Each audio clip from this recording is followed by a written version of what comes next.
তো hello guys, তো আজকে আবার এসে গেছি। আমি বলেছিলাম আপনাদেরকে আমি এটার পার্ট 2 আনবো। তো আজকে এসে গেছে, আরও মা ভোগ রান্না করেছে আজকে। তো চলো ওগুলো আপনাদেরকে দেখিয়ে দেওয়া যে খুব সুন্দর সুন্দর করেছে। তো চলো আপনাদেরকে তো দেখিয়ে দিই। তো গাইস দেখুন, এটা আমাদের ঠাকুর সাজিয়েছে মা। এইখানে আমাদের হচ্ছে 5 রকমের খুব সুন্দর ভাজা। এখানে আমার ফেভারিট পনির, এখানে আলুর দম, এখানে লুচি, এটা হচ্ছে আমাদের ঠাকুরের ভোগ একসঙ্গে যে মাখা একটা বানায় না ওটা।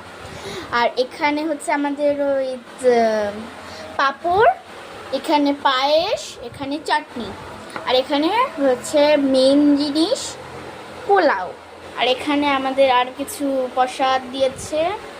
এখানে ঠাকুররা সব রয়েছে, দেখতে পাচ্ছেন আপনারা।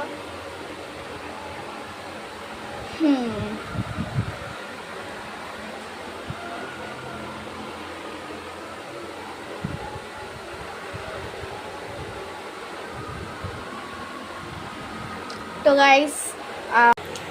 গাইস আপনারা অবশ্যই কমেন্ট করে বলবেন যে এই ভিডিওটা আপনাদের কেমন লেগেছে। ওকে, ঠিক আছে, তো আজকের মতো টাটা, গুড বাই।